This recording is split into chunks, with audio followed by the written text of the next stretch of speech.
Baiklah, Bapak dan Ibu, saya sebelumnya ingin memberitahukan sebelum kegiatan ini dimulai, mungkin bagi Bapak dan Ibu yang kemarin daftarnya berdasarkan kelompok, bisa memberitahukan kepada teman-teman kelompoknya bahwa kegiatan kita sudah dimulai. Dan sebelumnya saya ingin coba untuk mereview dari pertemuan sebelumnya. Kalau pada pertemuan sebelumnya kita sudah membahas tentang problem structuring, yang dimana di situ kemarin Pak Gebi sudah menjelaskan bahwa perumusan masalah membutuhkan standar seperti teori, kesepakatan, dan benchmark. Lalu masalah dan isu itu memiliki perbedaan tergantung dari keberadaan awalnya, apakah dari saintis atau dari saintis atau akademisi. Sementara kalau misalkan isu itu seringkali datang dari pandangan konstruksi politis. Dan dalam mengidentifikasi masalah, untuk advokasi kebijakan perlu melakukan framing agar dapat menjadi perhatian bagi pengambil keputusan, seperti di framing sesuai dengan RPJMN atau janji-janji politik pemerintah yang terpilih. Dan tipe masalah juga perlu dilihat berdasarkan nilai dan norma. Nah, untuk mengidentifikasi masalah, kemarin Pak Gebi sudah memberikan 2 tools, yaitu pertama kalau nggak salah pohon masalah, dan yang kedua ada Fishbone Framework. Nah, Bapak dan Ibu sekalian, sebelumnya apakah sudah mencoba untuk mengerjakan mengimplementasikan tools yang kemarin Pak Gebi kerjakan? Kalau misalkan dari Bapak dan Ibu sudah ada yang mencoba, mungkin bisa sharing sebelum kita masuk ke forecasting pada hari ini. Bapak dan Ibu juga dapat mengaktifkan videonya karena Pak Gebi nanti merasa seperti berbicara dengan robot ya Pak, kalau Ya, misalkan peserta tidak mengaktifkan videonya. Baik Bapak dan Ibu, apakah sudah ada yang mencoba untuk mengimplementasikan tools kemarin? Mungkin bisa sharing kita. Saya coba ke Pak Adwin mungkin. Halo, selamat pagi Pak Adwin. Mohon bantuan untuk diklik unmute-nya. Oke, belum. Kalau ini dengan Bu Titi sudah membuka unmute. Halo, selamat pagi Bu Tuti. Selamat pagi, Mbak. Ya, Bu Tuti, bagaimana kabarnya hari ini? Oh, baik, sehat, alhamdulillah. Iya, alhamdulillah.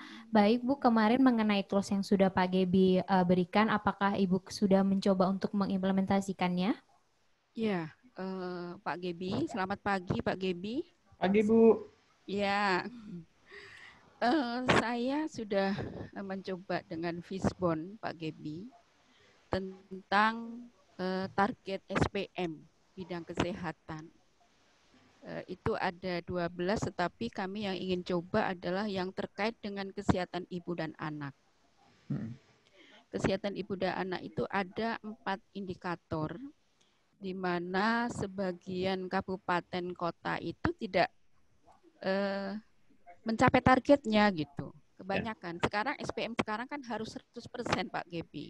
Ya. Dan itu juga merupakan rapor dari bupati wali kotanya gitu. Dan kondisi ini terus menerus gitu. Terus menerus yang harusnya dilakukan oleh puskesmas sebagai ujung tombak gitu.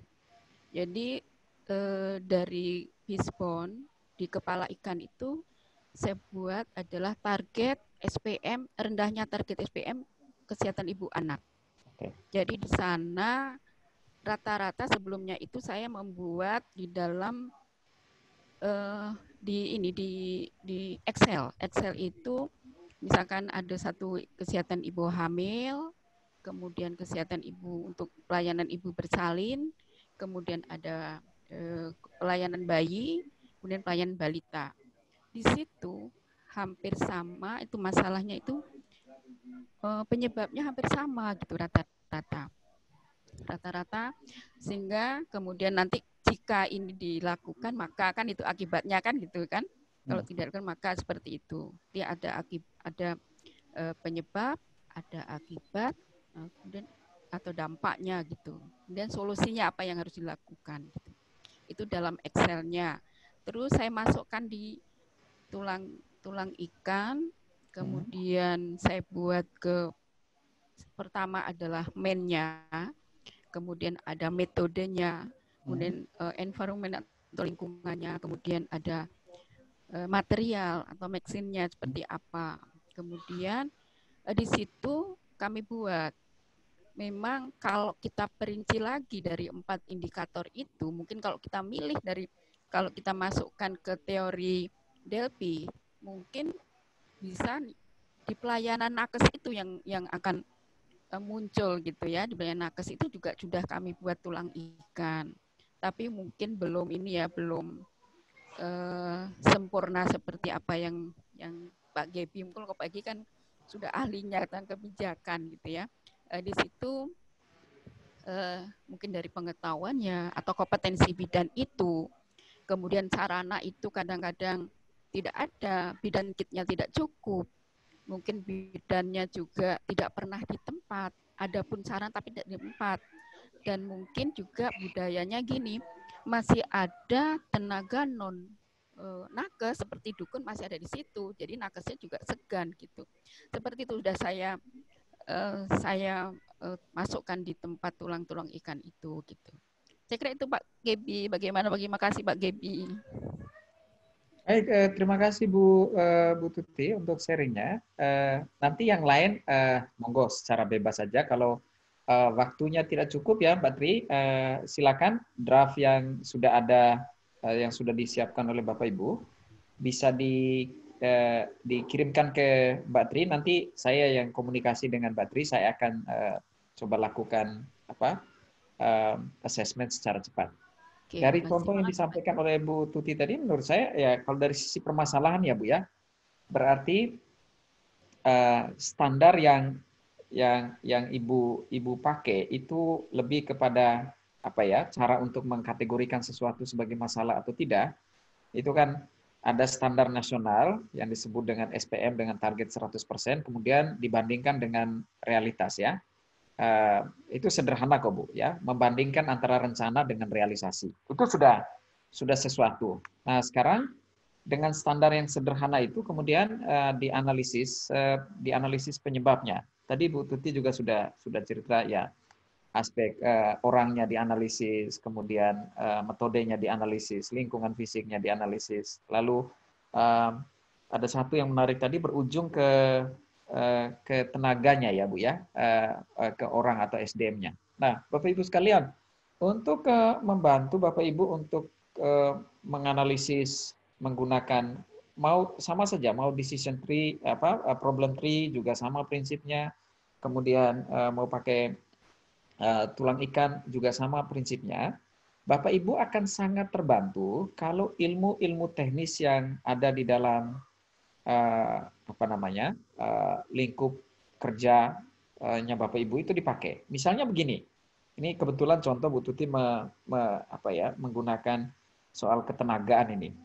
Kalau kita bicara SDM itu juga payungnya banyak. Nah, payung itulah nanti yang ketemu. Ini mana yang masalah, mana yang masalah pokok, mana yang akar masalah dan seterusnya.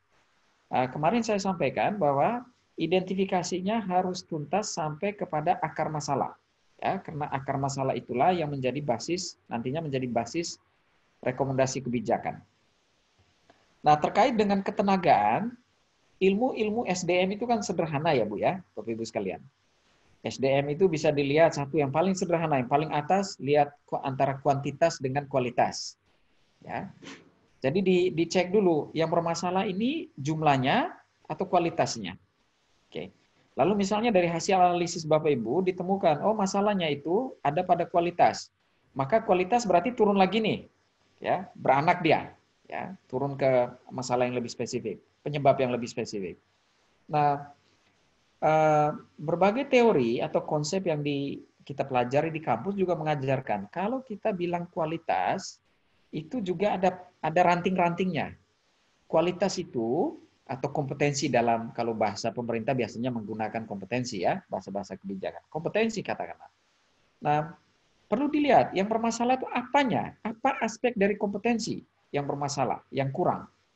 Lalu dari konsep yang kita pelajari dari ilmu manajemen SDM misalnya, kompetensi itu terbagi atas 3. Ada skill-nya, ada knowledge-nya, ada attitude-nya. Yang bermasalah ini yang mana? Apakah memang pengetahuannya yang masih terbatas, ataukah keterampilannya yang masih terbatas, atau justru perilakunya, sikapnya. Nah, identifikasi ini penting sekali Bapak dan Ibu, karena kadang-kadang kita hanya bilang, oh kompetensi SDM itu kurang. Lalu nanti direkomendasi kita bilang diklatkan orang, ya.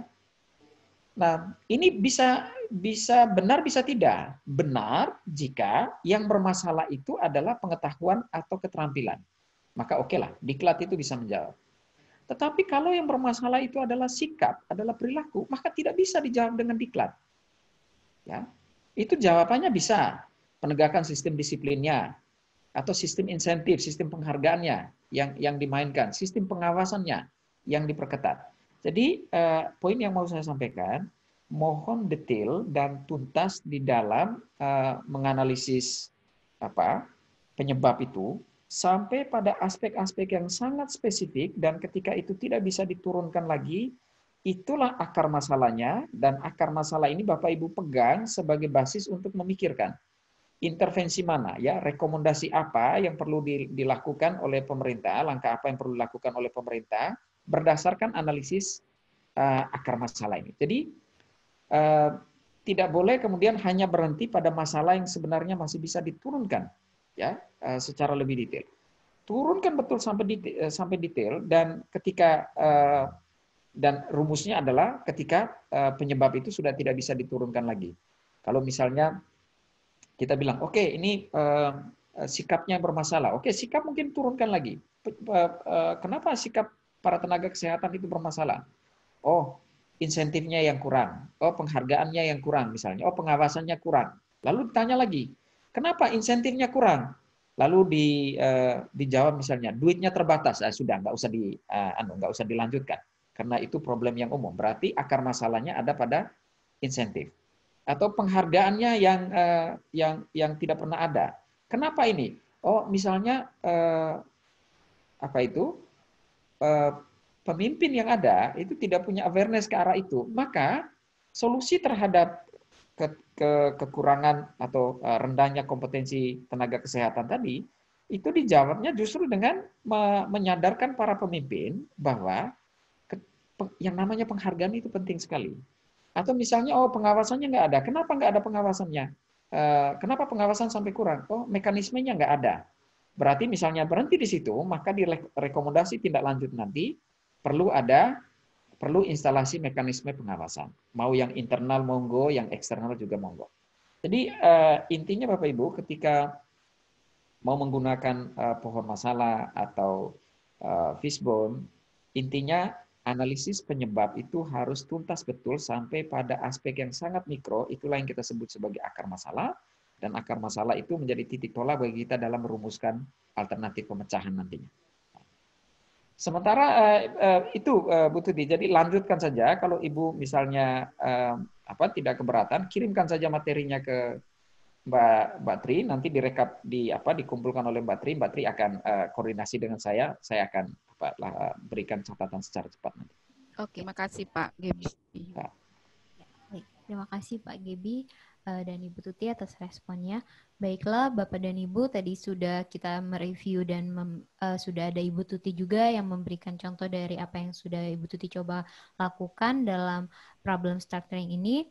Dan saya infokan bahwa di kolom chat saya sudah menginformasikan untuk Bapak dan Ibu bersedia mengisikan Google Form yang berisikan mengenai nama, asal instansi, data diri.